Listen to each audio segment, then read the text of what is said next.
Welcome back again to ABG Investor Days. My name is Adrian Gilani. I'm an equity research analyst here at ABG within the cap goods sector. With us today, we have Marcus Sandlund, who is the Vice CEO and head of the Circular Energy Business Area at Ecoclime, who will give a roughly 20-minute presentation of Ecoclime, and then we will have a short Q&A session. So I will leave it up to you, Marcus. Thank you. As you said, Marcus Sandlund, Vice President and BA Manager of Circular Energy at Ecoclime. We are a fast-growing PropTech company that offers unique circular energy and power optimization solutions for real estate. And as we all know, we have the global challenge with higher temperatures, pollution in air, and everything that's come with that as a big issue to handle. But we maybe don't know how big the impact from real estate are. 40% of the global energy consumption are connected to real estate business, and 30% of the global CO2 emissions are caused by comfort, cooling, and heating. And 70% of all buildings in the EU are classed as non-energy efficient. We are in a rapidly growing market driven by megatrends. We are seeing the environmental trends, and we are seeing the transition to sustainability. We have EU who has decided the Fit for 55, the European Green Deal, and the taxonomy who drives our market. We have the vision to make buildings self-sufficient in thermal energy for heating and cooling. And we say that our value proposition is that to increase the economical value in the real estate industry by optimizing effect and energy usage while minimizing the climate impact. The challenge, for example, this is residential. 50% of the energy added to residentials are used for heat water and heat production. 2/3 are lost through emissions and ventilations, and 1/3 is lost through wastewater. The amount of energy loss in transmissions and ventilations are addressed in the market and are decreasing, and that means that the percentage of energy loss in the wastewater are rising. Our solution. We have 3 interconnected business areas. Our first business area is circular energy, where I am BA manager for. We recirculate the unused heat energy in the wastewater and connect it to other heat systems in the building. We can recirculate the energy more than 10 times, up to 20 times, to have an efficiency between 90 to 95%. We have building automation. We have an IoT platform, and we connect the building, and we do the building smart. And therefore, we can make the building more energy efficient, and we can also lower the effect tops. And we also have indoor climate. 90% of our time we are spending indoors. So we try to provide the best indoor climate. We can provide buildings with draft-free and soundless cool and heat systems. And we can also steer by presence of people and connect it to the weather. To help us, we have different companies in our group. We have Evertime, Suncor, who are our manufacturing site in Vilhelmina, Team Westman, who are doing the geothermal energy for us, STC, Flexible, H-gruppen, and other companies who are with us in the group, so we can be a full service provider. The market potential. Nordic Energy Audit says that the potential savings in residential Sweden are 3.7 terawatt hours a year if all buildings are connected with all residentials are connected with our systems. That means economical savings of 3 billion Swedish crowns, and we will save 270,000 tons of CO2 emissions. The same amount for the industry is 15 terawatt hours a year, and a saving for 12 billion Swedish crowns and 1.1 million tons of CO2 if we could collect the wastewater and reuse the energy. The market in total for the Evertherm and the My Business area are addressed to amount of 10 billion Swedish crowns a year that we have the potential to put in our systems. And that's the real estate and industry market combined, where we see that we could have effect. So if you can see this count example, what we can do with the project. Here is a test project we did with the client. We ended up with recycling the 95% of the energy in the wastewater, and it made us save 26.6 kilowatt hours per square meter in the building, and it will also save 13.1 tons of CO2 emissions each year. And the investment was 168% return of investment on the investment of our products. We have core product. We are value creation through whole the value chain. We have core products produced at our site in Vilhelmina for 200 millions. We have combined systems for 900 millions, and it means that we have 1.5 billions of systems and installations out to end consumer. We create economical, social, and environmental value for a better future, and we interconnect our business model with 7 of the UN global goals. We are present throughout the whole value chain. We have the project development, we have our own manufacturing of our components, we have the sales and design organization, we do the project with our clients, and we provide services and also finance solutions. We have a rapid growth and scalable business model. These are the numbers that we have shown you in the Q3 report. So now we can see that 2021 are aiming for the same levels of 2020, even though we have the big corona effect, especially in the Q1. Our business areas are divided approximately 33% each, and 2 of our business areas deliver target EBITDA. And as we now see, our business area circular energy are growing and will be a bigger part of our group in the future. The key figures from Q3, I guess you all already seen them, but we are almost at the same level of revenue as last year.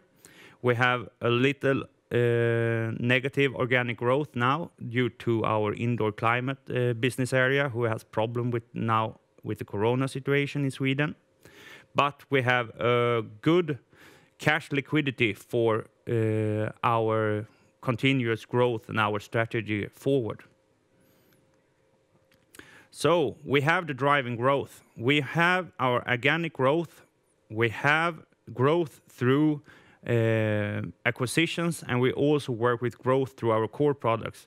And when we combine these 3, that is our growth strategic. So now we can see that we have the project development are continuing within Ecocloud. We have decided to put forward our factory investments in Vilhelmina.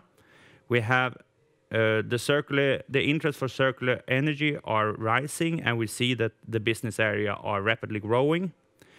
We have started Team Westman, our geothermal business, and we have also now recruited a new CFO and a new CSO to our organization. We are working with the best, we say. The biggest construction companies, the biggest residential businesses in Sweden, we are somehow connected to now. And we also have started some projects, or started to investigate some projects abroad. But we work with Skanska, SBB, Rikshem, and many of other big companies here in Sweden. So a summary. We are a profitable and fast-growing PropTech solution provider with unique core system products. We help to solve the global climate challenge by reducing and recycling the energy into real estate. We have the full service offering and clear environmental and monetary benefits for our customers. We are a sizable and growing market driven by megatrends, and we have a clear strategy for continuous growth. So that was my short presentation. Okay, thank you so much, Marcus. There's a very interesting presentation, and I will kick off with some Q&A immediately. So starting off in the circular energy segment, which seems to be your focus of growth, you're obviously looking to expand capacity within that segment. Can you talk a bit about the timeline for this new factory expansion, and as well as sort of how much the capacity is going to increase going forward? Now the board has taken the decisions to do the investment, and we have now starting the design of our project. And the project will be fulfilled during 2023. Now we have a capacity for approximately 20 systems, and next year we are scaling up, so we have the capacity for 50 systems. And in the end of 2023 and in 2024 and further on, we have the capacity of 450 systems in our site in Vilhelmina.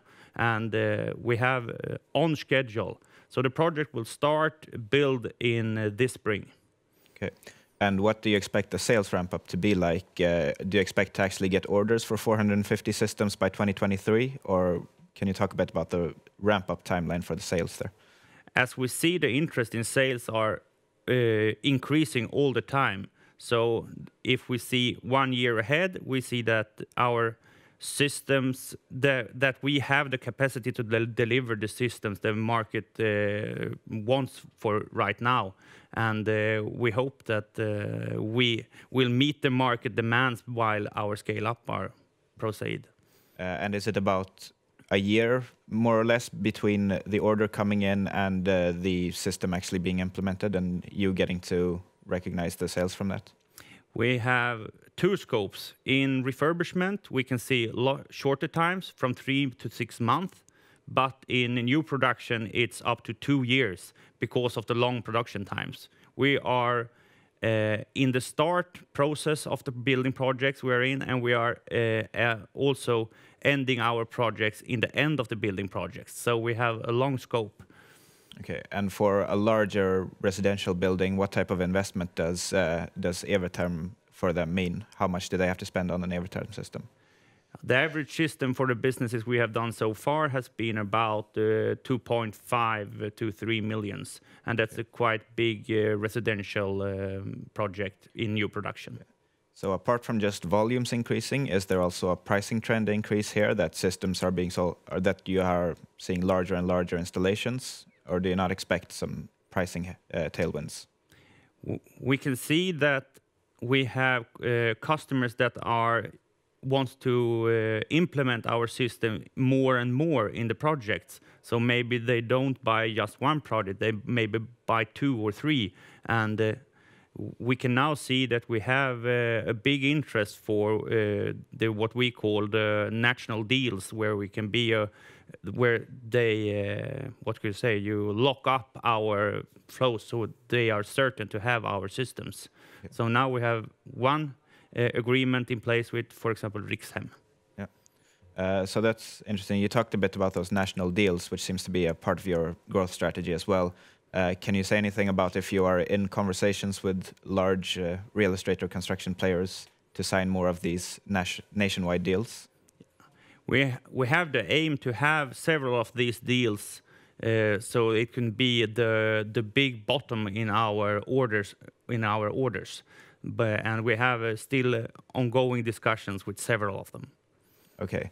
And also, can you talk a bit about the sort of regulatory incentives for your customers to implement an Evertherm system? Do they get some sort of subsidies?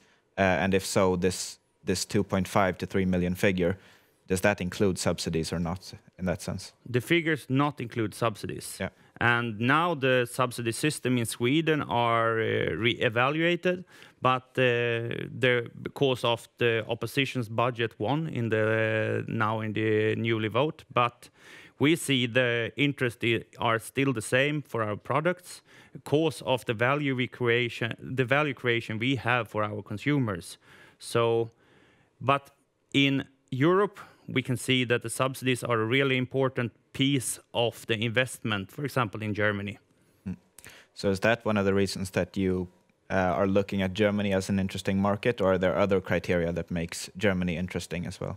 we have looked on several criteria why we want to go maybe for Germany or for other countries. But in Germany, they have the big grüne Wende, as they say, and they are part of the European legislation. So they have a big they have a big change in their energy production for their residentials and real estate, and therefore the market is interesting, especially for heat pumps. So therefore Germany is interesting. But Sweden is our main market, and the biggest part of our growth the coming years will be in Sweden. Okay.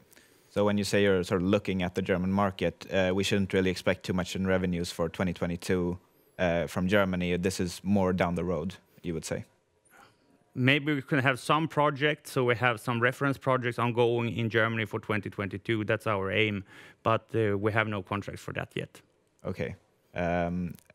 Is there, if you move on to, for example, the indoor climate segment, is there any sort of regulatory tailwinds in this segment as well? Is there any regulation enforcing certain types of ventilation systems or air filtration systems?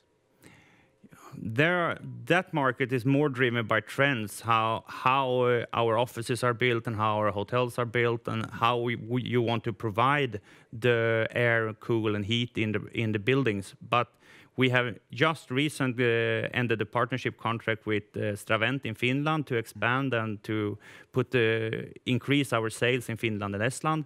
And we have also an agent agreement here in Sweden to increase the sales here. And do you expect some sort of structural demand increase as people become more aware of the importance of clean air due to the pandemic? Is this something that you're noticing in your order backlog or in the underlying demand? And we can see the questions are raising now in the market about that and how to handle the ventilation and to have a good indoor climate. We think it will be more and more important while people getting back to offices. Okay. And when the issues that you've had because of people not being at the office that much, when do you sort of expect those to improve?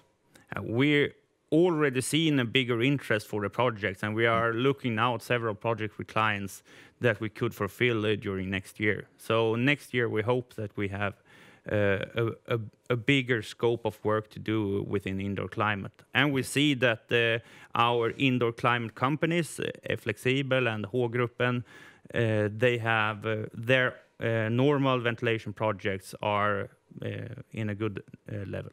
Okay. And also for your third segment, the property automation segment, right now, as I understand, you're selling your services as projects. Is it possible in the future that this IoT platform will move on to sort of a monthly subscription-based service? We are looking into which type of business models we should have in the future, but it's not impossible. Maybe it's closer to possible than not impossible. Okay. But we are just now investigating how to handle the business model in the future. Now we're having mostly, as you said, projects, and what the future means, it depends on which projects we set to the market. Okay. And are there improvements being made to the IoT platform right now that to include more functions? Yeah, we are always having our development department within Ecocloud that are working with our next components and our next products. So there are an ongoing development of all products. Okay. And perhaps maybe a little difficult question to ask, but if you install an Evertherm system as well as and use the IoT platform, how much of the energy savings comes from the system itself and how much comes from being able to sort of optimize using the data from the IoT platform? How large part of the total energy savings? Is it possible to give sort of a split there? It's so dependent on which building, if it's refurbishment or new production, but we can see that we can decrease the energy consumption and the need of effect if we just install our automation system, and we decrease the energy need if we install the Evertherm system also. So those two combined, and if we also interconnect it with our indoor side with FX ventilation and maybe with geothermal energy systems, then we have a really, really good system for a combined system with all our business areas for real estate owners. Okay. And right now, I believe you said that for the Evertherm system to be profitable for the property owner, it should be a property of probably more than 2,000 square meters. Is it any possibility that, or are you looking into the possibility of creating a sort of smaller system that could be implemented in smaller properties, or is that not interesting for you? The question about what's interesting or not is not, for us, it's not square meters. It's about who lives in the buildings and how much flows we have in the systems. But somewhere around 2,000-3,000 square meters and up are better for us. And for the moment, we see that market share is, that market is so big. So that's our aim focus now, to keep on the professional side. Okay. And also, I'd like to touch a bit on your acquisition strategy, because over the years you've acquired companies and sort of gained new technologies to your portfolio. Looking forward, is this something you want to continue doing, or are you happy with where your product offering is at the moment? We are always looking for good acquisitions. As I said, that's part of our growth strategy. So if we can find companies and companies with products and or product development or design companies or that are strengthening us in our value process, that's interesting for us to do acquisitions. So that's, you would say that's the main reason. If you were to do acquisitions in the future, it would be to gain new technologies, not to perhaps enter new markets or gain new customers. It would be primarily for the technologies. Our strategy is now to strengthen us from product development to service and finance. If we can find businesses and companies that strengthen us to our consumers, then maybe that's an interesting acquisition for us. And how much are you willing to pay for such an acquisition, roughly?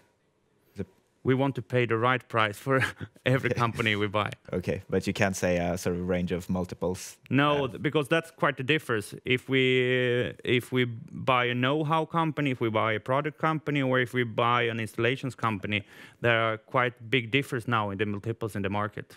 Okay.